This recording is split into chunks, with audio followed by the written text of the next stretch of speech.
সুপ্রিয় শিক্ষার্থী, আসসালামু আলাইকুম। যান্ত্রিক ত্রুটির কারণে আমাকে একটু লাইভটা ডিসকানেক্ট করতে হয়েছিল।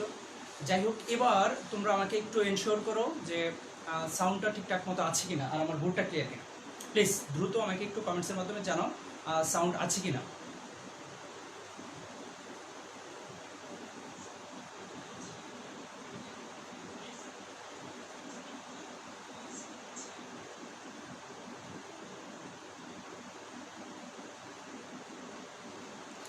ওকে, আশা করি এবার ঠিক আছে। আর যেহেতু আমি মাইক্রোফোনটি ইউজ করতে পারতেছি না, সেহেতু তোমাদের সাউন্ডে একটু কম আসতে পারে। সেক্ষেত্রে তোমরা বেটার সাউন্ডের জন্য তোমরা পারলে হেডফোন ইউজ করতে পারো আর একটু মনোযোগী হও, তাতে হয়ে যাবে আশা করি। যাই হোক, আমরা বলতেছিলাম যে আজকে আমরা সেক্স লিঙ্কড ইনহেরিটেন্স যে টপিকটা আছে জিনতত্ত্ব বিবর্তনের মধ্যে, আমরা এই টপিকটা নিয়ে আলোচনা করব এবং এই টপিকের উপরে আমরা কিছু বিষয় আমাদের আছে, সেই বিষয় নিয়ে আমরা আলোচনা করতে চাচ্ছি। সেই ক্ষেত্রে আমরা আজকে সেক্স লিঙ্কড ইনহেরিটেন্স কি এই বিষয়টি নিয়ে জানবো, আর জানবো সেক্স লিঙ্কড ডিসঅর্ডার নিয়ে, অর্থাৎ সেক্স লিঙ্কড ডিসঅর্ডার কি এই বিষয় নিয়ে আমরা জানবো। এবং এই ক্ষেত্রে আমাদের কিছু রোগ আছে, এই রোগটা নিয়ে আমরা জানবো। তার মধ্যে আজকের ক্লাসটিতে আমরা শুধুমাত্র বর্ণান্ধতা এই বিষয়টি নিয়ে আলোচনা করতে চাচ্ছি। যাই হোক, প্রথমে আমরা একটু দেখে নিই যে সেক্স লিঙ্কড ইনহেরিটেন্স এই জিনিসটা কি। স্বাভাবিকভাবে আমি এই বিষয়টা ব্যাখ্যা করার আগে আমরা একটু পূর্বের আলোচনাতে চলে যেতে চাই। আমরা স্বাভাবিকভাবে জানি যে একজন মানুষের 23 জোড়া ক্রোমোজোম থাকে। কয় জোড়া ক্রোমোজোম থাকে? 23 জোড়া ক্রোমোজোম থাকে। মানুষের ক্রোমোজোম কয় জোড়া? 23 জোড়া ক্রোমোজোম থাকে। আর এই ক্রোমোজোমগুলা যেহেতু জোড়া বলছি, তাহলে অবশ্যই এরা কিভাবে থাকে? জোড়ায় জোড়ায় থাকে, তাই না? এই ক্রোমোজোমগুলো কিভাবে থাকে? জোড়ায় জোড়ায় থাকে। তাহলে জোড়ায় জোড়ায় ক্রোমোজোমগুলো কিভাবে আছে আমরা যদি একটু ধারণা করি, যে এই ক্ষেত্রে ক্রোমোজোমগুলো সাধারণভাবে জোড়ায় জোড়ায় যদি এইভাবে থাকে, যে 1 নং ক্রোমোজোম, 2 নং ক্রোমোজোম, 3 নং ক্রোমোজোম, 4 নং ক্রোমোজোম, এইভাবে 23 জোড়া ক্রোমোজোম এইভাবে পর্যায়ক্রমে জোড়ায় জোড়ায় সজ্জিত আছে। আর সেই ক্ষেত্রে লাস্টের যে জোড়া ক্রোমোজোমটা, এই ক্রোমোজোমটা যদি আমরা মনে করি যে 22 জোড়া ক্রোমোজোম, এটা 22 জোড়া ক্রোমোজোম, এটা আর 23 জোড়া ক্রোমোজোম। সেক্ষেত্রে 23 জোড়া ক্রোমোজোম যে বলি, এই 23 জোড়া ক্রোমোজোম আমরা জানি যে মানুষের 23 জোড়া ক্রোমোজোমের মধ্যে 22 জোড়া, প্রথম 22 জোড়া ক্রোমোজোমকে আমরা অটোজোম হিসেবে জানি। প্রথম 22 জোড়া ক্রোমোজোমকে আমরা জানি অটোজোম হিসেবে। আর লাস্ট যে 23তম জোড়া ক্রোমোজোম আছে, এই ক্রোমোজোমটাকে আমরা জানি সেক্স ক্রোমোজোম হিসাবে। সেক্স ক্রোমোজোম হিসাবে আমরা জানি বিষয়টা। সেই ক্ষেত্রে আমরা জানি যে সেক্স ক্রোমোজোম হিসেবে দুই ধরনের ক্রোমোজোম আমরা পরিচিত, আমাদের কাছে পরিচিত। আমরা স্বাভাবিকভাবে একটা জানি যে একটা হচ্ছে এক্স আর একটা হচ্ছে ওয়াই। এই যে দুই ধরনের বা দুই রকমের সেক্স ক্রোমোজোম আছে, যে একটা হচ্ছে এক্স আর একটা হচ্ছে ওয়াই। আর এই দুইটা ক্রোমোজোমের মধ্যে আমরা এটা আলোচনা করেছিলাম যে দুইটা ক্রোমোজোমের মধ্যে সবচেয়ে ক্ষুদ্রতম ক্রোমোজোম হচ্ছে ওয়াই ক্রোমোজোম। সেই ক্ষেত্রে এই 23 জোড়া ক্রোমোজোমটি আমরা জানি পুরুষ এবং মহিলাদের ক্ষেত্রে একটু ব্যতিক্রম থাকে। আর বাকি যে 22 জোড়া অটোজোম আছে, এই জোড়া অটোজোম কিন্তু, এই 22 জোড়া অটোজোম কিন্তু পুরুষের ক্ষেত্রে এবং মহিলাদের ক্ষেত্রে একই রকম থাকে। তার মানে প্রথম 22 জোড়া ক্রোমোজোম ক্রোনোলজিক্যালি বা ধারাবাহিকভাবে পুরুষ এবং মহিলাদের ক্ষেত্রে একই রকম, কিন্তু 23তম ক্রোমোজোম যে আছে, এই ক্রোমোজোম পুরুষের ক্ষেত্রে এবং মহিলাদের ক্ষেত্রে ভিন্ন রকম। আমরা একটা জানি যে এই সেক্স ক্রোমোজোমটা, সেই ক্ষেত্রে পুরুষের ক্ষেত্রে আমরা জানি সেটা হচ্ছে এক্স ওয়াই। পুরুষের ক্ষেত্রে যে জোড়াটা আছে সেটা হচ্ছে এক্স ওয়াই এই হিসাবে থাকে। আর মহিলাদের ক্ষেত্রে, দ্যাট মিনস মায়েদের ক্ষেত্রে যে ক্রোমোজোম 23 জোড়া, ধরো 22 জোড়া অটোজোম সবার জন্য একই, 22 জোড়া অটোজোম সবার জন্য একই, কিন্তু এই 23তম ক্রোমোজোম জোড়া মহিলাদের ক্ষেত্রে আমরা জানি সেটা এক্স এক্স হিসেবে থাকে। তাহলে আমরা এই যখনই 23তম ক্রোমোজোম জোড়ার মধ্যে এক্স এক্স পাবো, তখন এটাকে আমরা স্বাভাবিকভাবে চিন্তা করবো যে এটা হচ্ছে ফিমেল, এটা হচ্ছে কি ফিমেল। আর যখনই এক্স ওয়াই থাকবে, অর্থাৎ 23তম সেক্স ক্রোমোজোম জোড়ায় যখন এক্স ওয়াই থাকবে, অর্থাৎ দুইটা যখন একটা এক্স আর একটা ওয়াই থাকবে, তখন এটাকে আমরা ধরে নিব, এটা আমরা জানি যে মেল হিসেবে আমরা ধরে নিব। সেই ক্ষেত্রে খেয়াল করো একটা জিনিস আমাদের কিন্তু বিষয়টা একটু বোঝার আছে, সেটা হচ্ছে যে এই যে 22 জোড়া ক্রোমোজোম যে বললাম, 22 জোড়া ক্রোমোজোমের মধ্যে কিন্তু কোনো পরিবর্তন নাই। এটা পুরুষ এবং মহিলাদের ক্ষেত্রে একই রকম, যা পুরুষ এবং মহিলাদের ক্ষেত্রে বাহ্যিক দৈহিক যে ক্যারেক্টারিস্টিক্স গুলো আছে, যে দৈহিক বৈশিষ্ট্যগুলো আছে, এই বৈশিষ্ট্যগুলো নির্ধারণ করে থাকে। আর মূলত এই 23 জোড়া ক্রোমোজোমই কিন্তু সেক্স নির্ধারণ করে থাকে। অর্থাৎ সেক্স বলতে আমরা জানি কি, সেক্স বলতে মানে লিঙ্গ, লিঙ্গটা কি পুরুষ না মহিলা। মেন কথা হচ্ছে যে সেক্স বলতে আমরা সাধারণত একটা আইডেন্টিটি বুঝি, একটা পুরুষ মেল অর ফিমেল। দেখবা আমরা যখন ইংলিশে কোনো অ্যাপ্লিকেশন ফর্ম বা ইংলিশে কোনো ফর্ম পূরণ করি, আইডেন্টিটি ফর্ম পূরণ করি, তখন কিন্তু লেখা থাকে সেক্স। সেক্সটা কি মেল অর ফিমেল। তোমরা যখন সবাই ফেসবুক আইডি খুলছো অর গুগল আইডি অর যখন ইমেল জিমেল আইডি খুলো, তখন কিন্তু এরকম সেক্স কি মেল না ফিমেল এরকম কিন্তু লেখা থাকে। তাহলে সেক্স বলতে আমরা সাধারণত পুরুষ না মহিলা এই বিষয়টাকে কিন্তু বুঝি। তাহলে এটা নির্ধারিত হয় কিভাবে? এটা নির্ধারিত হয় এই যে সেক্স যে ক্রোমোজোম জোড়া আছে, এক জোড়া ক্রোমোজোম আছে, একটা এক্স আর একটা ওয়াই। এই ক্ষেত্রে যদি একই রকম দুইটা ক্রোমোজোম, অর্থাৎ দুইটাই যদি এক্স, এই জোড়াটা পূর্ণ যদি দুটো একই রকম ক্রোমোজোম নিয়ে, অর্থাৎ দুটি এক্স নিয়ে যদি এটা যদি ক্রোমোজোম জোড়া সম্পূর্ণ হয়, তাহলে এটাকে আমরা ফিমেল বলতে পারি। আর যদি শুধুমাত্র একটা এক্স আর একটা ওয়াই, অর্থাৎ দুটো যদি ভিন্ন রকমের ক্রোমোজোম থাকে, এই ক্ষেত্রে এটাকে আমরা বলতে পারি কি পুরুষ। তাহলে দেখো, যখন দুইটা একই রকম ক্রোমোজোম নিয়ে এই ক্রোমোজোম জোড়া, সেক্স ক্রোমোজোম জোড়া গঠিত হয়, তখন এটাকে আমরা বলি হোমোগ্যামেটিক সেক্স ক্রোমোজোম। একই রকম যখন দুইটা ক্রোমোজোম নিয়ে যখন সেক্স ক্রোমোজোম পেয়ার হয়, মানে জোড়া বাঁধে, তখন এটাকে আমরা বলি হোমোগ্যামেটিক সেক্স ক্রোমোজোম, যা মহিলাদের ক্ষেত্রে দেখা যায়। আর যখনই দেখো একটা এক্স আর একটা ওয়াই, অর্থাৎ এটা ভিন্ন রকম, দুইটা ভিন্ন রকম ক্রোমোজোম নিয়ে যখন জোড়া বাঁধে বা জোড়া সৃষ্টি হয়, তখন এটাকে আমরা বলি হেটারোগ্যামেটিক সেক্স ক্রোমোজোম। তাহলে আমরা দুই ধরনের ক্রোমোজোম পেতে পারি। একটা হচ্ছে হোমোগ্যামেটিক, একটা হচ্ছে হোমোগ্যামেটিক যার মধ্যে দুটোই এক্স থাকবে। অর্থাৎ মহিলাদের ক্ষেত্রে যে 23 জোড়া ক্রোমোজোম আছে, তার মধ্যে 22 জোড়া অটোজোম আর এক জোড়া সেক্স ক্রোমোজোম। এই সেক্স ক্রোমোজোমটা কেমন? হোমোগ্যামেটিক। আর পুরুষের ক্ষেত্রে এই এক জোড়া সেক্স ক্রোমোজোম আছে, এটা হচ্ছে হেটারোগ্যামেটিক। অর্থাৎ হেটারোগ্যামেটিকের ক্ষেত্রে কি একটা এক্স আর একটা ওয়াই, আর হোমোগ্যামেটিকের ক্ষেত্রে কি দুইটাই কি এক্স থাকে। তাহলে সেই ক্ষেত্রে আমরা দেখো ক্রোমোজোমের মধ্যে এই যে এক জোড়া সেক্স ক্রোমোজোম আছে, এই সেক্স ক্রোমোজোমটাকে আমরা এই ক্ষেত্রে এই সেক্স ক্রোমোজোমের মাধ্যমে, খেয়াল করো আমরা জানি যে একটা ক্রোমোজোম, যে কোনো একটা ক্রোমোজোম আর অটোজোম তুমি যাই বলো না কেন, এটা ধরো অটোজোম, এটা ধরো সেক্স ক্রোমোজোম, যাই হোক না কেন সেক্স ক্রোমোজোম। তাহলে আমরা জানি একটা ক্রোমোজোমের মধ্যে অসংখ্য বৈশিষ্ট্য নির্ধারণকারী জিন কি হয়, অবস্থান করে। লুকাসের ভিতরে জিন থাকে। ধরো এটার মধ্যে অসংখ্য জিন আছে, এটার মধ্যে অসংখ্য জিন আছে, এখানে অসংখ্য জিন আছে। তাহলে আমরা ধরে নিতে পারি, আমরা জানি, ধরে নিতে না, আমরা স্পষ্টভাবে জানি যে একটা ক্রোমোজোম বা এক জোড়া ক্রোমোজোম অসংখ্য বৈশিষ্ট্য নির্ধারণকারী জিনকে বহন করে থাকে। সেক্ষেত্রে স্বাভাবিকভাবেই সেক্স ক্রোমোজোমটিও কিন্তু অসংখ্য বৈশিষ্ট্য নির্ধারণকারী জিনকে বহন করে থাকে। তাহলে সেই ক্ষেত্রে এই সেক্স ক্রোমোজোমের মধ্যে, খেয়াল করো এই 23 জোড়া ক্রোমোজোমের মধ্যে যে সেক্স ক্রোমোজোম আছে, অর্থাৎ এক্স ওয়াই আর এক্স এক্স, এই যে ক্রোমোজোম জোড়া আছে, এই ক্রোমোজোমগুলা যে জিনগুলা, যে বৈশিষ্ট্য নির্ধারণকারী জিনগুলা ধারণ করে, এই জিনগুলাকে বলা হয় সেক্স লিঙ্কড জিন। এই জিনগুলাকে বলা হয় কি সেক্স লিঙ্কড জিন। তাহলে প্রথমেই যদি আমরা বলি সেক্স লিঙ্কড জিন কি, যদি বলি সেক্স লিঙ্কড জিন কি, তাহলে ধরো সেক্স ক্রোমোজোম, ধরো এটা একটা সেক্স ক্রোমোজোম জোড়া, ধরো এটা এক্স এক্স অর এক্স, এটা এক্স এটা ওয়াই, আমরা জানি এটা মেল আর এটা হচ্ছে ফিমেল।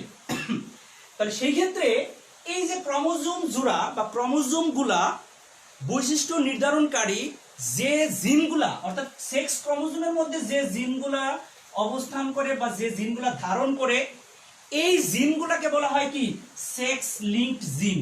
সেক্স লিঙ্কড জিন বলে, সেক্স লিঙ্কড জিন বলে। তাহলে সেক্স লিঙ্কড জিন কি? সেক্স ক্রোমোজোমের মধ্যে তথা 23তম জোড়া ক্রোমোজোমের মধ্যে বৈশিষ্ট্য নির্ধারণকারী যে জিনগুলা উপস্থিত থাকে বা যে জিনগুলা ধারণ করে, এই জিনগুলাকে বলা হয় সেক্স লিঙ্কড জিন। আর এই সেক্স লিঙ্ক জিনের মাধ্যমে যে বৈশিষ্ট্যটা প্রকাশিত হয়, অর্থাৎ সেক্স লিঙ্ক জিনটা যে বৈশিষ্ট্যটাকে প্রকাশ করে, এই বৈশিষ্ট্যটাকে বলা হয় কি সেক্স লিঙ্কড ক্যারেক্টারিস্টিক্স বা সেক্স লিঙ্ক ক্যারেক্টার। অর্থাৎ সেক্স লিঙ্ক ক্যারেক্টার বাংলাটা হচ্ছে কি লিঙ্গ জড়িত বৈশিষ্ট্য, লিঙ্গ জড়িত বৈশিষ্ট্য। তাহলে লিঙ্গ জড়িত বৈশিষ্ট্য বা সেক্স লিঙ্ক ক্যারেক্টারিস্টিক্স কি? সেক্স লিঙ্ক ক্যারেক্টারিস্টিক্স বা লিঙ্গ জড়িত বৈশিষ্ট্য হচ্ছে সেক্স লিঙ্কড দ্বারা যে বৈশিষ্ট্যটা প্রকাশিত হয়, এই বৈশিষ্ট্যটাকে বলা হয় সেক্স লিঙ্ক বৈশিষ্ট্য। খেয়াল করে এবার আসো সেক্স লিঙ্ক ইনহেরিটেন্সটা তাহলে কি? ইনহেরিটেন্স, তাহলে সেক্স লিঙ্ক ইনহেরিটেন্সের ক্ষেত্রে আমরা একটু বিশ্লেষণ করি। ইনহেরিটেন্স শব্দের অর্থ আমরা আগের ক্লাসে আমরা জেনেছি, ইনহেরিটেন্স মানে হচ্ছে কি বংশগতি।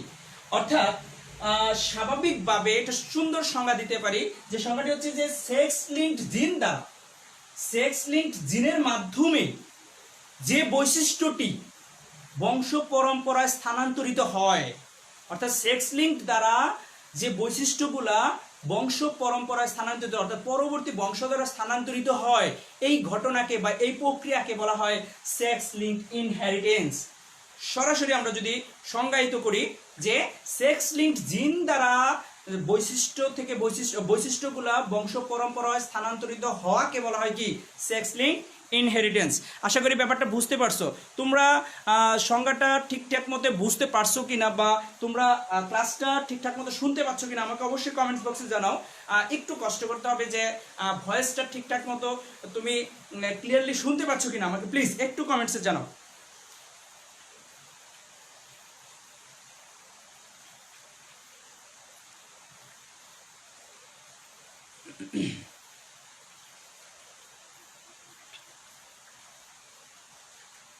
ওকে, যেটা বলতেছিলাম যে তাহলে সেক্স লিঙ্কড ইনহেরিটেন্সটা কি? সেক্স লিঙ্কড জিন এর মাধ্যমে যে বংশ পরম্পরায় বৈশিষ্ট্যটা স্থানান্তরিত হয়, এই স্থানান্তর হওয়াকে বলা হয় কি সেক্স লিঙ্কড ইনহেরিটেন্স। তাহলে সেক্স লিঙ্কড ইনহেরিটেন্স আমরা ব্যাপারটা আশা করি ক্লিয়ার হয়েছে সবাই। তোমরা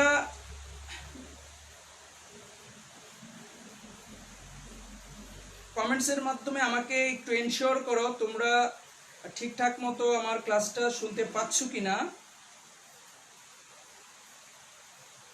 তোমাদের সাউন্ডটা ঠিকঠাক মতো ক্লিয়ার হচ্ছে কিনা প্লিজ আমাকে একটু কমেন্টসের মাধ্যমে জানাও।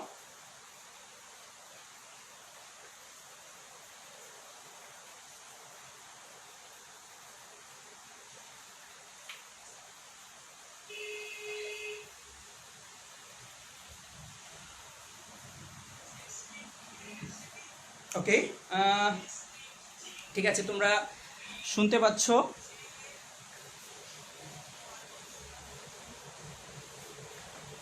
ওকে, আমরা তাহলে সেক্স লিঙ্ক ইনহেরিটেন্স ব্যাপারটা অবশ্যই বুঝতে পারছি আশা করি। তাহলে এবার আসো সেক্স লিঙ্ক ডিসঅর্ডারটা কি? সেক্স লিঙ্ক ডিসঅর্ডার, ডিসঅর্ডার শব্দের অর্থ কি? অস্বাভাবিকতা। সেক্স লিঙ্ক ডিসঅর্ডার মানে কি? সেক্স লিঙ্ক ডিসঅর্ডারটা, ডিসঅর্ডার শব্দের অর্থ অস্বাভাবিকতা, বিভিন্ন ধরনের রোগ বালাই হতে পারে, বিভিন্ন ধরনের রোগ হতে পারে। সেক্ষেত্রে মানুষের এমন কিছু রোগ আছে যেমন ডায়াবেটিস, হিমোফিলিয়া, তারপরে তোমরা কি বলে বর্ণান্ধতার নামগুলো জেনে আসছো, তারপরে আছে মাসকুলার ডিস্ট্রফি, এই ধরনের রোগগুলা। এই ধরনের রোগগুলা মূলত আসলে আমরা বলছি যে এইগুলো রোগগুলা সাধারণত বংশগতীয় রোগ, অর্থাৎ পিতামাতা বা দাদা দাদির মধ্যে যদি এই ধরনের রোগগুলা থেকে থাকে তাহলে পরবর্তী প্রজন্মের মধ্যে এই ধরনের রোগগুলা দেখা দিতে পারে। তাহলে কিভাবে দেখা দেয়? আমার বাবা মা বা আমার দাদা দাদির মধ্যে রোগ, অথচ আমার মধ্যে যদি এই রোগটা আসে তাহলে কিভাবে আসছে? অবশ্যই এটা কিসের মাধ্যমে? জিনের মাধ্যমেই আসছে। অবশ্যই ক্রোমোজোম থেকে জিনের মাধ্যমে হয়তো পিতামাতার থেকে পরবর্তী সন্তান বা সন্ততিদের মধ্যে স্থানান্তরিত হয়। তাহলে এই যে রোগগুলো যে স্থানান্তরিত হচ্ছে, তাহলে এটা কার মাধ্যমে হচ্ছে? যেহেতু জিনের মাধ্যমে হচ্ছে। আর এই ক্ষেত্রে আমি যে রোগগুলোর কথা বললাম যেমন ডায়াবেটিস, তারপরে বর্ণান্ধতা, তারপরে হিমোফিলিয়া, এই রোগগুলো আসলে স্থানান্তরিত ক্রোমোজোমের কোন ক্রোমোজোমের মাধ্যমে? এই সেক্স ক্রোমোজোমের মাধ্যমে। কোন ক্রোমোজোমের মাধ্যমে? এটা সেক্স ক্রোমোজোমের মাধ্যমে মূলত এটা স্থানান্তরিত হয়, সেক্স ক্রোমোজোমের মাধ্যমে। ক্রোমোজোম ক্রোমোজোমের মাধ্যমে। তাহলে সেক্স লিঙ্ক ডিসঅর্ডার বলতে কি বোঝায়? সেক্স ক্রোমোজোমের মাধ্যমে বংশগতীয় যে সকল রোগগুলা বংশ পরম্পরায় স্থানান্তরিত হয়, এই রোগগুলাকে বলা হয় কি? Sex link disorder. মেন কথা হচ্ছে সেক্স লিঙ্ক জড়িত যে রোগগুলা, ওগুলো হচ্ছে কি? লিঙ্গ জড়িত অস্বাভাবিকতা বা সেক্স লিঙ্ক ডিসঅর্ডার। অর্থাৎ এটাকে বাংলা করলে কি হয়? লিঙ্ক মানে জড়িত, ডিসঅর্ডার মানে অস্বাভাবিকতা। তাহলে সেক্স লিঙ্ক যদি ওই রোগটাকে পরবর্তী বংশধরে স্থানান্তর করে নিয়ে যায়, তবে এই ধরনের রোগগুলোকে আমরা বলবো কি? Sex link disorder. আশা করি ব্যাপারটা ক্লিয়ার সবার কাছে। তাহলে সেক্স লিঙ্ক ডিসঅর্ডার মানে কি? সেক্স লিঙ্ক ডিসঅর্ডার হচ্ছে সেক্স লিঙ্কড জিনের মাধ্যমে বা সেক্স লিঙ্ক ক্রোমোজোমের মাধ্যমে যে সকল রোগগুলা পরবর্তী বংশধরে অর্থাৎ পিতামাতার থেকে পরবর্তী বংশধরে স্থানান্তরিত হয় বা বাহিত হয়, এই ধরনের রোগগুলাকে আমরা বলবো সেক্স লিঙ্ক ডিসঅর্ডার।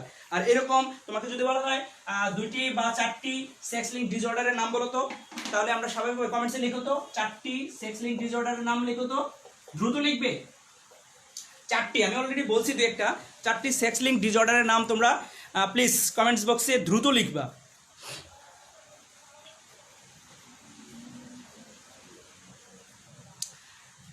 হ্যাঁ, তাহলে আমরা যেগুলো বলছিলাম, যেমন একটা হচ্ছে বর্ণান্ধতা, যেমন আরেকটা হিমোফিলিয়া,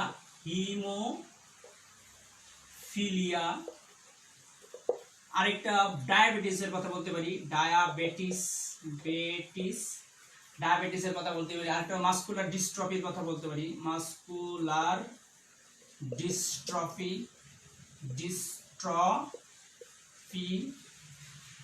তাহলে এই যে মাসকুলার ডিস্ট্রফি, এইগুলা হচ্ছে সাধারণত সেক্স লিঙ্ক ডিসঅর্ডার।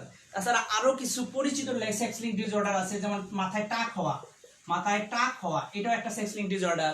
তারপরে ছেলেদের ক্ষেত্রে যে কানের মধ্যে লোম যে গজায়, এই কানের মধ্যে লোম, এটাও সেক্স লিঙ্ক ডিসঅর্ডার। কানের মধ্যে লোম যে তৈরি হয়, এটাও সেক্স লিঙ্ক ডিসঅর্ডার। তার মানে এরা হচ্ছে সবাই সেক্স ক্রোমোজোমের মাধ্যমে পরবর্তী বংশধরে স্থানান্তরিত হয়। এই ক্ষেত্রে প্রথম যে 4টা রোগের কথা লিখেছি, অর্থাৎ বর্ণান্ধতা, হিমোফিলিয়া, ডায়াবেটিস, মাসকুলার ডিস্ট্রফি, এই 4টা মূলত এক্স যে ক্রোমোজোমটা আছে, এই এক্স ক্রোমোজোমের মাধ্যমে বাহিত হয়। অর্থাৎ বর্ণান্ধতা, হিমোফিলিয়া, ডায়াবেটিস, মাসকুলার ডিস্ট্রফি, এই অস্বাভাবিকতা, এই ডিসঅর্ডারগুলো শুধুমাত্র এক্স ক্রোমোজোমের মাধ্যমে স্থানান্তরিত হয়, ওয়াই ক্রোমোজোমের মাধ্যমে এটা বাহিত হয়। তার মানে ওয়াই কে এটা কি করতে পারে না, ওয়াই এর মধ্যে এটা থাকে না, শুধুমাত্র এক্স ক্রোমোজোমের মধ্যে এটা বাহিত হতে পারে। এই জন্য ওয়াই এর সাথে কোনো রিলেশন নাই, এই ক্ষেত্রে এক্স এর সাথে এর রিলেশন। অর্থাৎ এরা সবাই, এই রোগগুলো সবাই শুধুমাত্র এক্স ক্রোমোজোম, অর্থাৎ এক্স ওয়াই, পুরুষ এবং মহিলাদের মধ্যে যে এক্সটা আছে, এই এক্স এর মাধ্যমে এরা স্থানান্তরিত হয়। আর এখানে টাক, কানের লোম যে কথাটা বলছি, এরা এক্স এর সাথে কোনো সম্পর্ক নেই, অর্থাৎ এরা শুধুমাত্র ওয়াই এর মাধ্যমে স্থানান্তরিত হয়। বিষয়টা মনে রাখবে। বর্ণান্ধতা, হিমোফিলিয়া, ডায়াবেটিস, মাসকুলার ডিস্ট্রফি, এই অস্বাভাবিকতা শুধুমাত্র এক্স ক্রোমোজোমের মাধ্যমে পরবর্তী বংশধরে স্থানান্তরিত হয়। আর টাক, কানের মধ্যে লোম, এগুলো সাধারণত ওয়াই ক্রোমোজোমের মাধ্যমে পরবর্তী বংশধরে স্থানান্তরিত হয়। এই ক্ষেত্রে আমরা আজকে একটা রূপ নিয়ে আলোচনা করবো, সেটা হচ্ছে বর্ণান্ধতা। তাহলে বর্ণান্ধতা কি আমরা একটু জেনে নিই। আমরা স্বাভাবিকভাবে জানি যে বর্ণের প্রতি অন্ধত্বতা, অর্থাৎ আমাদের মধ্যে বা আমাদের পরিচিতদের মধ্যে অনেকে আমরা আছি যারা লাল, সবুজ বা হলুদ বর্ণগুলা পার্থক্য করতে পারি না। অর্থাৎ আমরা দেখতেছি, কিন্তু লাল কোনটা, সবুজ কোনটা, হলুদ কোনটা, এটা আমরা দেখতে পারি না। বিষয়টা হচ্ছে এই ধরনের যদি কেউ কোনো প্রবলেম ফেস করে, তাহলে আমরা এই ধরনের রোগীকে বলে থাকি যে বর্ণান্ধ বা কালার ব্লাইন্ডনেস। আর এটা কেন হয় আমরা জানি। সাধারণত আমাদের চোখের রেটিনার মধ্যে 2 ধরনের কোষ থাকে, একটা হচ্ছে রড কোষ আর একটা হচ্ছে কোন কোষ। এই রড কোষের কাজ হচ্ছে মৃদু আলোতে প্রতিবিম্ব সৃষ্টি করা, আর কোন কোষের কাজ হচ্ছে উজ্জ্বল আলোতে প্রতিবিম্ব সৃষ্টি করা। আর উজ্জ্বল আলোতে আরো কি করে, সে সাধারণত বর্ণের প্রতি যে পার্থক্য, বর্ণকে যে বিশ্লেষণ করতে পারে সাধারণত কোন কোষগুলা। তাহলে কোনো কারণে যদি কোন কোষ এফেক্টেড হয়, ক্ষতিগ্রস্ত হয়, তাহলে কোন কোষ কি করতে পারবে না, তখন বর্ণটাকে কি করতে পারবে না, সে আইডেন্টিফাই করতে পারবে না, চিহ্নিত করতে পারবে না, চিনতে পারবে না। তখন যে রূপটা, এই রূপটাকে আমরা বলি সাধারণত বর্ণান্ধতা। তার মানে চোখের রেটিনার মধ্যে থাকা কোন কোষগুলা যদি তার নিজের কাজে ব্যর্থ হয়, তবে এই ধরনের সমস্যাটাকে আমরা বলি বর্ণান্ধতা। তাহলে বর্ণান্ধ কেন ব্যর্থ হয়? কারণ ওই যে বলছি, সেক্স ক্রোমোজোমের মধ্যে এক্স যে ক্রোমোজোমটা আছে, এই এক্স ক্রোমোজোমের মাধ্যমে যে সমস্যাটা, অর্থাৎ অন্ধত্ব, অর্থাৎ তাকে বাধা দেওয়ার জন্য, অর্থাৎ কোন কোষকে বাধা দেওয়ার জন্য, তার কাছে ব্যাঘাত ঘটানোর জন্য একটা জিন পরবর্তী বংশধরে এসে এই কোন কোষের কাজকে ব্যাহত করে থাকে। ধরে নেই এরকম জিন যেহেতু এক্স এর মাধ্যমে বাহিত হয়, তাহলে এক্স এর উপরে ধরে নেই এরকম একটা জিন, অর্থাৎ এই যে এক্স সি, এটা হচ্ছে ধরো বর্ণান্ধতার জন্য দায়ী জিন ধরে নিলাম। অর্থাৎ সে কি করে, এর কাজ হচ্ছে যে এক্স ক্রোমোজোমের মধ্যে পরবর্তী বংশধরে স্থানান্তরিত হয়ে তার চোখের, যার মধ্যে স্থানান্তরিত হচ্ছে তার চোখের যে রেটিনা আছে, এই রেটিনার মধ্যে যে কোন কোষটা আছে, এই কোন কোষের কাজকে কি করবে, ব্যর্থ করবে, কাজকে ব্যাঘাত ঘটাবে, অর্থাৎ কাজে ব্যাঘাত ঘটাবে, অর্থাৎ তখন কালার চিনতে পারবে না সে। তাহলে এই সমস্যাটাকে আমরা বর্ণান্ধতা বা কালার ব্লাইন্ডনেস বলে থাকি। আর এটার জন্য দায়ী জিনটাকে যদি আমরা এক্স সি ধরে নেই যে কালার ব্লাইন্ডনেস অর বর্ণান্ধতার জন্য দায়ী জিন হচ্ছে এক্স সি, তাহলে স্বাভাবিক জিন কোনটা? স্বাভাবিক জিন কিন্তু এক্স, মানে এক্স হচ্ছে স্বাভাবিক। এক্স যদি শুধু থাকে তাহলে সে কিন্তু স্বাভাবিক, তার মধ্যে কোনো সমস্যা নাই। কিন্তু যখনই এক্স এর মধ্যে সিটা উপস্থিত থাকবে, তখনই সে কি, তখন হচ্ছে সে কোন কোষের স্বাভাবিক কর্মে বাধার সৃষ্টি করবে, অর্থাৎ কালার ব্লাইন্ডনেস হয়ে যাবে। এই ক্ষেত্রে আমরা ধরে দেব যে সাধারণত হিমোফিলিয়াই বলি, বর্ণান্ধতাই বলি, এই ধরনের যে সেক্স লিঙ্কড জিনগুলা, এই জিনগুলা সাধারণত প্রচ্ছন্ন জিন। এই জিনগুলা সাধারণত কি জিন? প্রচ্ছন্ন জিন। অর্থাৎ এই এক্স সি, অর্থাৎ সি তার বৈশিষ্ট্য প্রকাশ করতে পারবে তখনই, যেহেতু প্রচ্ছন্ন একটা জিন, তখনই, অর্থাৎ যখন দুটি এক্স যেটা দুইটা এক্স এর মধ্যে যখন সিটা উপস্থিতি থাকবে, তখনই শুধুমাত্র কি করতে পারবে, এই সি তার বৈশিষ্ট্য প্রকাশ করতে পারবে। অর্থাৎ আমি যেটা বলি তোমাদের, যে যদি যেহেতু মহিলাদের জিনোটাইপটা এক্স এক্স আর পুরুষের জিনোটাইপটা কি এক্স ওয়াই, স্বাভাবিক পুরুষ এবং স্বাভাবিক মহিলার জিনোটাইপ, আমি বলছি যে এক্স সি, ধরো এক্স সি, এই এক্সিটা কি, এই এক্সিটা হচ্ছে বর্ণান্ধতার জন্য দায়ী জিন। তাহলে এটা একটা প্রচ্ছন্ন জিন যদি হয়, তাহলে এটা হচ্ছে স্বাভাবিক জিন। অর্থাৎ এক্সিটা যদি, অর্থাৎ ধরো এক্সি, এই মহিলাটার মধ্যে এক্সি দুটা এক্স এর মধ্যে এই সিটা উপস্থিতি আছে, অর্থাৎ বর্ণান্ধতার জন্য দায়ী জিনটা উপস্থিতি আছে, তাহলে এটা যদি প্রচ্ছন্ন জিন হয়, আমরা জানি প্রচ্ছন্ন জিন যখন দুটি থাকবে তখন তার বৈশিষ্ট্য প্রকাশ করবে। তার মানে এই ক্ষেত্রে এই জিনোটাইপধারী মহিলাটি কি হবে, বর্ণান্ধ হবে। বুঝতে পারছো আমার কথা? কিন্তু এটা যদি প্রচ্ছন্ন জিন, কিন্তু একটা যদি স্বাভাবিক থাকে, একটা যদি ভালো জিন থাকে, আর একটা যদি কি এরকম এফেক্টেড জিন থাকে, দেন এইটার কিন্তু এর বৈশিষ্ট্য প্রকাশ করতে পারবে না। তার মানে এই মহিলাটা কেমন হবে, এই মহিলাটা কেমন হবে বলো তো, এই মহিলাটা কেমন হবে? প্লিজ কমেন্টস করো সবাই, ওই মহিলাটা কেমন হবে যার একটা এক্স এর মধ্যে এই সিটা থাকবে, বাট আরেকটা এক্স কি স্বাভাবিক থাকবে, তখন এই ক্ষেত্রে এর বৈশিষ্ট্যটা কেমন হবে? প্লিজ দ্রুত কমেন্টস করবে, এর বৈশিষ্ট্যটা কেমন হবে?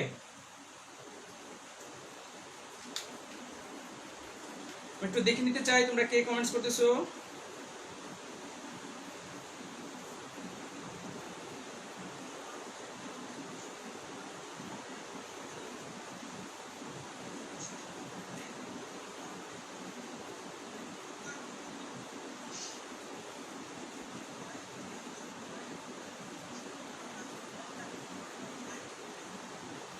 গুড, হ্যাঁ অনেকেই কমেন্টস করেছো।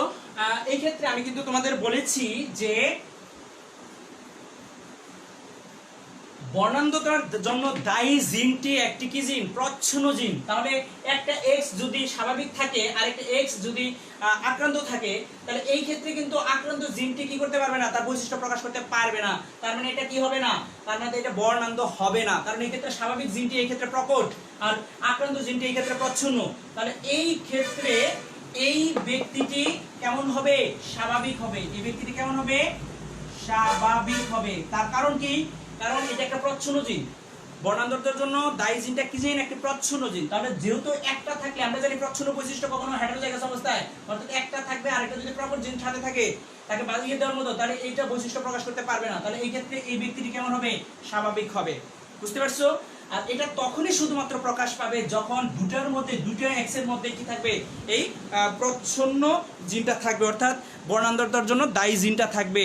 তখনই শুধুমাত্র কি হবে? এটা তখনই শুধুমাত্র এটা বর্ণান্ধ হবে। ঠিক একই রকম ভাবে আমরা পুরুষের ক্ষেত্রে যদি একটু চিন্তা করি, খেয়াল করো, পুরুষের ক্ষেত্রে যদি এটা হচ্ছে স্বাভাবিক পুরুষের জিনোটাইপ। এই ক্ষেত্রে পুরুষের এক্স এর মধ্যে আমরা জানি ওয়াই এর মাধ্যমে সি কিন্তু বাহিত হয় না, তার মানে ওয়াই এর মধ্যে চিন্তাই করা যাবে না, ওয়াই এর মধ্যে সি থাকেই না। তাহলে শুধুমাত্র এক্স এর মধ্যে যদি থাকে, তাহলে এই ক্ষেত্রে এই ব্যক্তিটি কেমন হবে? তোমরা একটু চিন্তা করো তো, এই ক্ষেত্রে এই ব্যক্তিটি কেমন হবে? এক্স সি ওয়াই, পুরুষ। এটা কিন্তু একটা পুরুষ। এই পুরুষের ক্ষেত্রে সে স্বাভাবিক হবে না বর্ণান্ধ হবে? প্লিজ তোমরা একটু কমেন্টসে জানাও।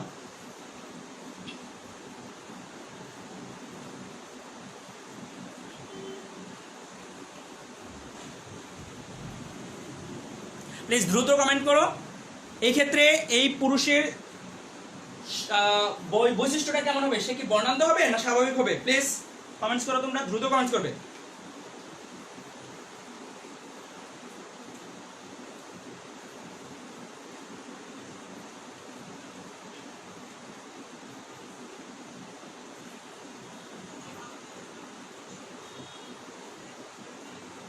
হ্যাঁ, তোমরা বলেছো এটা বর্ণান্ধ হবে। আচ্ছা যাই হোক, আলো তুমি কমেন্টস করেছো এটা বর্ণান্ধ হবে, গুড, থ্যাংক ইউ তোমাকে। হ্যাঁ, এটা বর্ণান্ধ হবে। এখন কারো কারো মানে মনে কোশ্চেন আসতে পারে, স্যার এই ক্ষেত্রে যেহেতু একটার মধ্যে ছিল সে স্বাভাবিক হয়, কিন্তু এর মধ্যে তো একটার মধ্যে আছে, তাহলে কেন সে স্বাভাবিক না? এর বিষয়টা হচ্ছে, দেখো এই ক্ষেত্রে আমি কিন্তু এক্সটাকে প্রচ্ছন্ন চিহ্ন ধরছি, আর এটা কিন্তু এই ক্ষেত্রে প্রকট, অর্থাৎ এর বৈশিষ্ট্য প্রকাশে কিন্তু বাধা দিচ্ছে। এই জন্য কিন্তু কি করতে পারতেছে না? সি তার বৈশিষ্ট্য প্রকাশ করতে পারতেছে না। কিন্তু এই ক্ষেত্রে দেখো তো, আমি বলছি ওয়াই এর সাথে কোনো সম্পর্ক নেই, এক্স সি কে কি তার প্রকট জিন, প্রকট জিন মানে সাথে যেহেতু এক্স নাই, স্বাভাবিক এক্স নাই, তাহলে স্বাভাবিকভাবে একে কেউ বাধা দিতে পারবে না। যদি বাধা না দিতে পারে তবে স্বাভাবিকভাবে সে তার বৈশিষ্ট্য প্রকাশ করবে। তার মানে সে কি হবে? বর্ণান্ধ হবে। সে কি হবে? বর্ণান্ধ হবে। তাহলে স্বাভাবিকভাবে আমরা এখন বুঝে গিয়েছি যে এক্সসি একটা প্রচ্ছন্ন জিন। সেই ক্ষেত্রে এক্সসি তার বৈশিষ্ট্য প্রকাশ করতে গেলে, অর্থাৎ বর্ণান্ধতার বৈশিষ্ট্য প্রকাশ করতে গেলে দুটি এক্স এর মধ্যেই কি থাকতে হবে? সিটা থাকতে হবে। অর্থাৎ দুটি এক্সসি যখন একত্রিত হবে তখনই সে ব্যক্তিটি বর্ণান্ধ হবে, সেক্ষেত্রে মহিলার ক্ষেত্রে। আর পুরুষের ক্ষেত্রে কি হয়? পুরুষের ক্ষেত্রে একটার মধ্যেই, ওয়াইয়ের মধ্যে তো থাকেই না, তাহলে একটার মধ্যেই মানে থাকা মানে কি? সে বর্ণান্ধ। একটার মধ্যে থাকা মানে কি? সে বর্ণান্ধ। তাহলে এই হচ্ছে বর্ণান্ধতার জন্য দায়ী ব্যক্তিদের জিনোটাইপ। তাহলে স্বাভাবিকভাবে আমরা একটু গুছিয়ে যদি লিখতে চাই বা লিখে ফেলি, যদি তোমাকে আমি বলি, তোমরা দ্রুত কমেন্টসে লিখবে যে স্বাভাবিক ব্যক্তি, প্লিজ দ্রুত লিখবে, এর জিনোটাইপগুলো লিখবে। স্বাভাবিক পুরুষ, স্বাভাবিক পুরুষ এর জিনোটাইপটা কেমন হবে?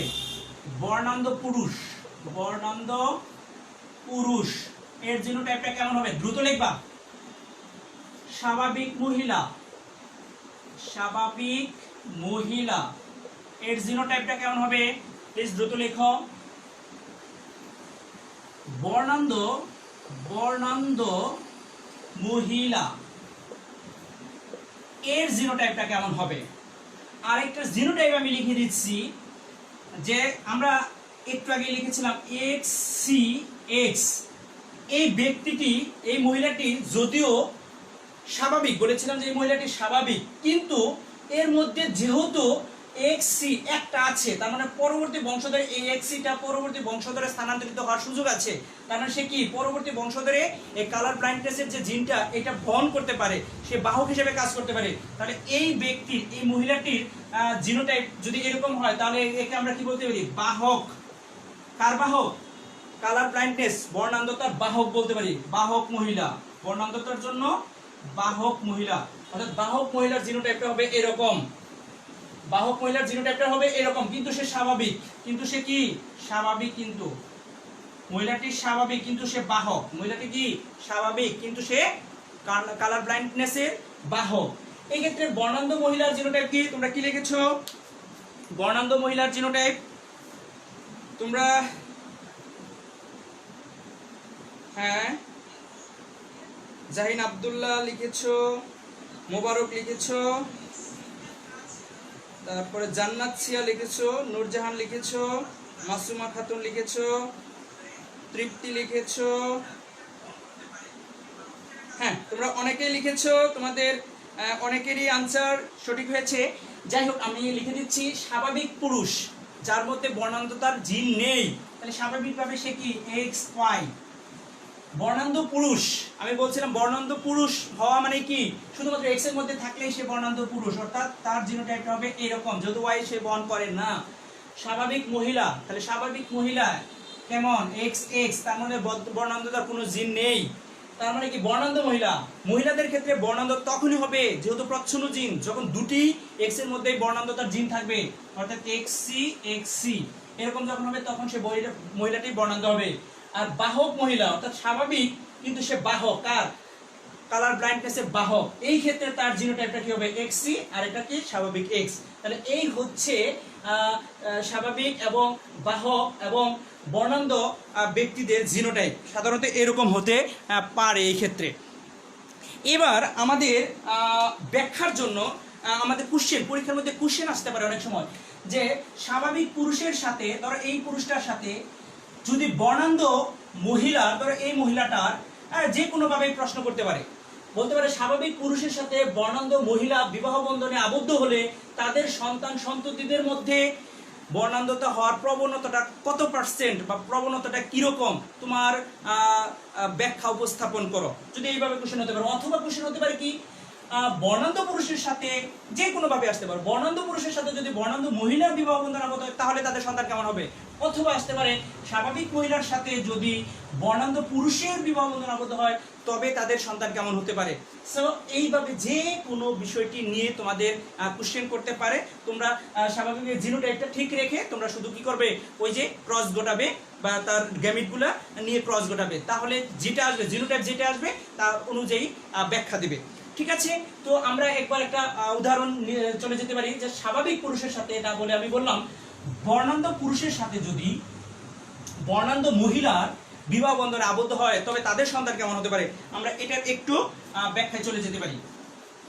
তাহলে কি বলছি আমরা, বর্ণান্ধ পিতার সাথে যদি বর্ণান্ধ মাতা বিবাহ বন্ধনে আবদ্ধ হয় দেন তাদের সন্তান কেমন হতে পারে। তাহলে আমরা স্বাভাবিকভাবে ওই আগের নিয়মে আমরা ক্রস ঘটাবো, পিতা মাতা, পিতা মাতার সাইন কি, পিতার সাইন এটা হচ্ছে মাতার সাইন। এই ক্ষেত্রে আমরা স্পষ্টভাবে মনে রাখবো আমি পিতা কেমন চাইছি মাতা কেমন চাইছি।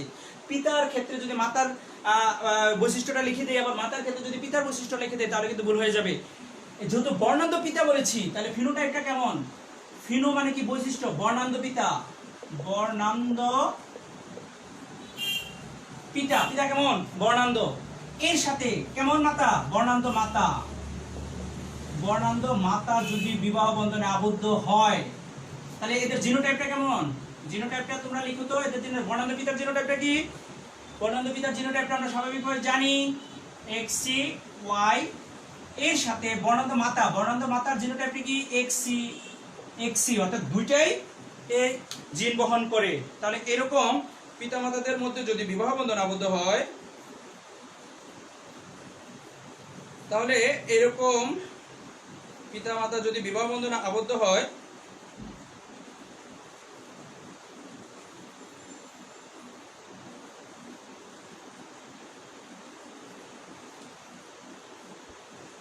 তাহলে কি হতে পারে, স্বাভাবিকভাবে তোমরা ক্রস ঘটাও।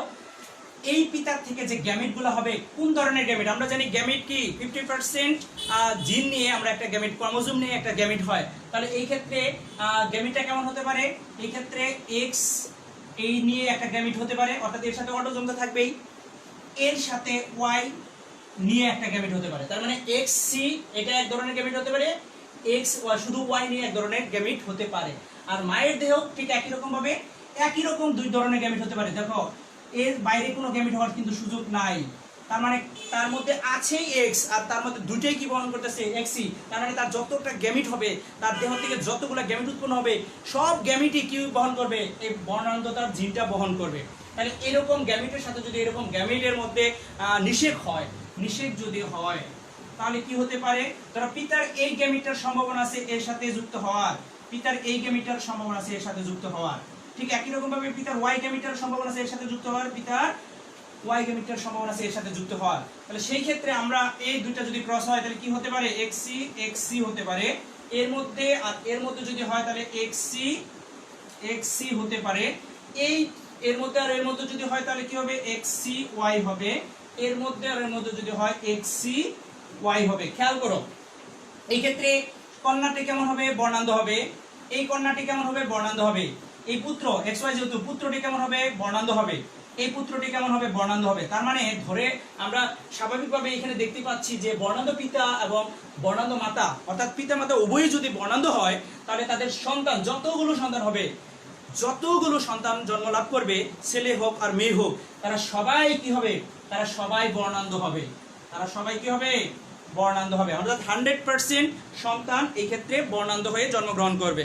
আশা করি ব্যাপারটা বুঝতে পারছো সবাই? সবাই কি বুঝতে পারছো কিনা? ওকে, তাহলে যদি আমরা আরেকটা উদাহরণ দেখি, আমরা যদি আরেকটা উদাহরণ দেখি, ধরো বর্ণান্ধ পিতার সাথে যদি বর্ণান্ধ পিতার সাথে যদি বর্ণান্ধ না হয়ে যদি স্বাভাবিক মাতা বিবাহ বন্ধনে আবদ্ধ হয়, স্বাভাবিক মাতা, স্বাভাবিক স্বাভাবিক মাতা, অর্থাৎ পিতা বর্ণান্ধ, মাতা স্বাভাবিক, একদম 100% স্বাভাবিক, তার মধ্যে কোনো বাহক না। তাহলে সেই ক্ষেত্রে জিনোটাইপটা কেমন, পিতার জিনোটাইপ আমরা স্বাভাবিক জানি XCY, মাতার জিনোটাইপটা স্বাভাবিক যেহেতু তাহলে XX। এই ক্ষেত্রে তার গ্যামেট হবে XC, এই ক্ষেত্রে Y, এই ক্ষেত্রে তার গ্যামেট হবে X, এই ক্ষেত্রে গ্যামেট হবে স্বাভাবিক গ্যামেট। তাহলে এই ক্ষেত্রে এই গ্যামেটের সাথে যদি এটা হয়, এটার সাথে যদি এটা হয়, এটার সাথে যদি এটা হয়, এটার সাথে যদি এটা হয়, তাহলে সেই ক্ষেত্রে XCX, এই ক্ষেত্রে XCX, এই ক্ষেত্রে XY, এই ক্ষেত্রে XY। তাহলে দেখো এই ক্ষেত্রে সন্তানগুলো কেমন হচ্ছে। দেখো এই ক্ষেত্রে যে কন্যা সন্তানটি হয়েছে সে কি, সে কিন্তু স্বাভাবিক, কারণ এটা তার বৈশিষ্ট্য প্রকাশ করে নাই, সে কিন্তু স্বাভাবিক কিন্তু বাহক। কন্যা কিন্তু স্বাভাবিক কিন্তু বাহক। এই ক্ষেত্রে কন্যাটিও কি বাহক কিন্তু স্বাভাবিক, অর্থাৎ তার মধ্যে দুইটা কন্যা যদি হয় তার মানে দুইটা কন্যা কি রকম হবে, কিন্তু তারা স্বাভাবিক হবে। তার মানে কন্যাদের মধ্যে কি হওয়ার সম্ভাবনা নাই, বর্ণান্ধ হওয়ার সম্ভাবনা নাই। কিন্তু এই ক্ষেত্রে দেখো, এই ক্ষেত্রে সন্তানটি কি হচ্ছে, মাতা যদি স্বাভাবিক হয়, পিতা যদি স্বাভাবিক হয়, তাহলে পুত্র সন্তান সে স্বাভাবিক হবে, কন্যা সন্তান পুত্র সন্তান স্বাভাবিক হবে। তার মানে দেখতে পাচ্ছি যে আমরা বর্ণান্ধ পিতার সাথে যদি স্বাভাবিক মাতার বিবাহ বন্ধন আবদ্ধ হয় তাহলে যতগুলো সন্তান হবে তারা সবাই স্বাভাবিক হবে। কিন্তু আমরা ওই ক্ষেত্রে দেখেছিলাম যে মাতা যদি বর্ণান্ধ হয় তাহলে কিন্তু সন্তানদের মধ্যে বর্ণান্ধ হওয়ার প্রবণতাটা বেশি। তাহলে এই ক্ষেত্রে আমরা একটু উল্টে যদি লিখি, পিতাই যদি স্বাভাবিক হয়, পিতাই স্বাভাবিক, চিন্তা করো পিতাই স্বাভাবিক, মাতা বর্ণান্ধ, মাতা কি বর্ণান্ধ, তাহলে সেই ক্ষেত্রে কি হয়, সেই ক্ষেত্রে দেখো কি হওয়ার সম্ভাবনা থাকে, পিতা কিন্তু স্বাভাবিক। তাহলে পিতা যদি স্বাভাবিক হয়, মাতা যদি বর্ণান্ধ হয়, তাহলে কি হওয়ার কথা থাকে, সরি পিতা যদি স্বাভাবিক হয়, পিতা যদি স্বাভাবিক হয়, মাতা যদি বর্ণান্ধ হয়, তাহলে কি হতে পারে দেখো খেয়াল করো। অর্থাৎ মাতা যদি স্বাভাবিক হয় তাহলে এই ক্ষেত্রে পিতা কিন্তু স্বাভাবিক, মাতা বর্ণান্ধ, তাহলে এই ক্ষেত্রে XX নিয়ে যে কন্যা সন্তানটি হবে সে বাহক হবে, অর্থাৎ স্বাভাবিক হবে। এই ক্ষেত্রেও ঠিক একই রকম ভাবে যে কন্যা সন্তানটি হবে সেও কি হবে, বাহক হবে কিন্তু স্বাভাবিক হবে। কিন্তু পুত্র সন্তানের ক্ষেত্রে দেখো মাতার থেকে Xটা এসে Yটার সাথে একত্রিত হয়ে পুত্রটা বর্ণান্ধ হয়ে যায়, মাতার থেকে Xটা আসবে বর্ণান্ধর জিন নিয়ে, সেই ক্ষেত্রে যতগুলা পুত্র সন্তান হবে, অর্থাৎ তার যত পুত্র সন্তান হইলেই সে বর্ণান্ধ হবে, কিন্তু কন্যা সন্তানরা কি হবে, স্বাভাবিক হবে কিন্তু বাহক হবে। এই ক্ষেত্রে দেখো তাহলে পিতা যদি স্বাভাবিক হয়, মা যদি হয়, ওই ক্ষেত্রে কিন্তু পিতা কিন্তু বর্ণান্ধ ছিল, মা কিন্তু স্বাভাবিক ছিল, সেক্ষেত্রে সন্তান কিন্তু স্বাভাবিক ছিল। কিন্তু এই ক্ষেত্রে মাতা বর্ণান্ধ হয়, পিতা স্বাভাবিক হয়, সন্তানদের পুত্র সন্তান সবাই কি হয়েছে, বর্ণান্ধ হয়েছে। তার মানে আমরা একটা জিনিস এখানে স্পষ্টভাবে বুঝতে পারতেছি যে পিতামাতা থেকে সন্তান সন্ততিদের মধ্যে যে বর্ণান্ধতার স্থানান্তরিত হয়, সেক্ষেত্রে মাতাই কিন্তু সবচেয়ে সর্বোচ্চ পরিমাণে দায়ী। অর্থাৎ কন্যা সন্তান বা পুত্র সন্তানদের বর্ণান্ধতার পিছনে কিন্তু পিতার কোনো হাত নেই, কারণ ওয়াইয়ের মধ্যে কোনো জিন আসে না, কারণ পিতার থেকে পুত্র সন্তান হতে গেলে পিতার থেকে ওয়াইটা আসে। এই ক্ষেত্রে পিতার আর XCটা আসে কোথা থেকে, মাতার থেকে। তার মানে পুত্র সন্তানের যে বর্ণান্ধ হওয়ার পিছনে মূল দায়ীকে, একমাত্র দায়ী হচ্ছে মা, কারণ তার ওয়াইটা পিতার থেকে আসছে আর Xটা আসছে মাতার থেকে, আর XC কি নিয়ে আসছে, XC বর্ণান্ধতার জিনটি নিয়ে আসছে। তাহলে পুত্র সন্তানদের বর্ণান্ধতা হওয়ার পিছনে সবচেয়ে দায়ী হচ্ছে মাতা। আর পুত্র এবং কন্যাদের মধ্যে অর্থাৎ পুরুষ এবং মহিলাদের মধ্যে বর্ণান্ধ পুরুষের সংখ্যা বেশি, বর্ণান্ধ মহিলাদের সংখ্যা কম। কারণ মহিলাদের ক্ষেত্রে বর্ণান্ধ হতে গেলে তার দুইটা জিনের মধ্যেই থাকতে হবে, একটা জিনের মধ্যে থাকলে সে স্বাভাবিক হয়ে যাবে। কিন্তু পুত্রদের মধ্যে কি দুইটা জিনের একটার মধ্যে অর্থাৎ এক্স এর মধ্যে শুধু থাকলেই কি হয়ে যাবে, সে বর্ণান্ধ হয়ে যাবে। এই জন্য পৃথিবীতে বর্ণান্ধ পুরুষের সংখ্যা বেশি, বর্ণান্ধ মহিলার সংখ্যা কম। সেক্ষেত্রে আমরা একটু পার্সেন্টেজ জেনে রাখি। আমেরিকান একটা গবেষণায় দেখা গেছে আমেরিকার 8% পুরুষ কিরকম বর্ণান্ধ, আর মাত্র 0.5% মহিলা হচ্ছে কি বর্ণান্ধ। তাহলে এই ক্ষেত্রে পার্সেন্টেজের দিক দিয়ে বর্ণান্ধ পুরুষের সংখ্যাই পৃথিবীতে বেশি। তাহলে আশা করি আমরা সেক্স লিঙ্ক ডিসঅর্ডারের যে আজকে বর্ণান্ধ নিয়ে আলোচনা করেছি, ব্যাপারটা স্পষ্টভাবে বুঝতে পেরেছি। এখন এই বিষয়ে আমাদের যে কোনো ধরনের প্রবলেম যদি আসে বা যে কোনো ধরনের সমস্যা নিয়ে যদি কোশ্চেন হয়, তাহলে আমরা আশা করি পারবো। তাহলে আজকে আমরা এ পর্যন্তই রাখবো। সামনের ক্লাসে আমরা পরবর্তী আলোচনা নিয়ে আবার হাজির হব। সেই পর্যন্ত তোমরা সবাই সুস্থ থাকো, ভালো থাকো। আল্লাহ হাফেজ। ধন্যবাদ সবাইকে।